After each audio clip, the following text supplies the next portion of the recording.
السلام علیکم ورحمۃ اللہ۔ ابھی ایک کتاب کا مطالعہ کر رہا تھا تو ایک چیز سامنے آئی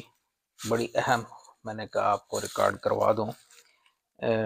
حضرت مولانا مفتی تقی عثمانی صاحب دامت برکاتہم عالیہ، ایسی ماشاءاللہ شخصیت ہے، کون ان کو نہیں جانتا۔ پچھلے دنوں ان کے اوپر حملہ ہوا تھا، بہت شدید حملہ، گاڑی چاروں طرف سے چھنی ہو گئی تھی گولیوں کی وجہ سے، اور یہ اس کتاب کے اندر اس کا ذکر کر رہے تھے کہ حضرت فرماتے ہیں کہ اس حالت کے اندر اللہ کے خوف میرے پہ طاری نہیں تھا، گھبراہٹ نہیں تھی، لیکن پھر بھی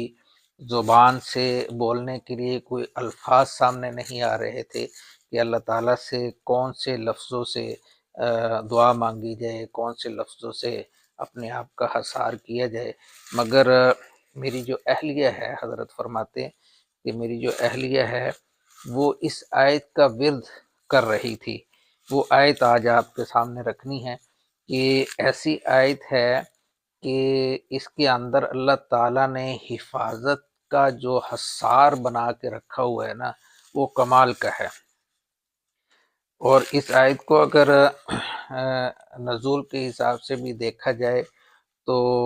حضور پاک صلی اللہ علیہ وسلم نے جب یہ پڑھی تھی، اس وقت بھی حضور صلی اللہ علیہ وسلم اپنے گھر سے نکل رہے تھے اور باہر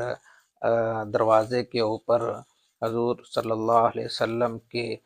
جو حملہ کرنے والے لوگ تھے وہ کھڑے تھے، لیکن اللہ نے اس آیت کے ذریعے سے اپنے نبی صلی اللہ علیہ وسلم کی بھی حفاظت فرمائی، اور آج کے دور کے اندر حضرت مفتی تقی عثمانی صاحب دامت برکاتہم عالیہ کی بھی حفاظت اللہ تعالیٰ نے اس آیت کے ذریعے سے فرمائی۔ اللہ کے خود نہیں پڑھ رہے تھے، مگر ساتھ میں جو اہلیہ تھی اس نے پڑھنا شروع کر دیا۔ وہ فرماتے ہیں کہ میں جب یہ گولیاں چلنا شروع ہوئی تو میں نے وَجَعَلْنَا مِن بَيْنِ أَيْدِيهِمْ سَدًّا وَمِنْ خَلْفِهِمْ سَدًّا فَأَغْشَيْنَاهُمْ فَهُمْ لَا يُبْصِرُونَ، اس کا ورد شروع کر دیا۔ تو اس آیت کے جو ثمرات ہے، اس کی جو برکات ہے،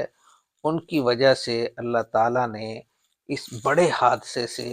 یہاں سے ہمیں نکالا اور بچایا۔ یہ بڑی خاص دعا ہے۔ جب بھی کبھی ایسا موقع ہو،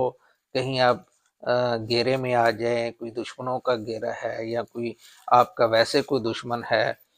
اس سے بچنا چاہتے ہیں تو اس آیت کا ورد اپنے اوپر لازم رکھ لیں، اس کا بہت فائدہ ہوتا ہے۔ یہ آپ کے سامنے آج ذکر کرنا تھی، بڑی خوبصورت آیت ہے، اس کو زندگی میں لے کے آئیں۔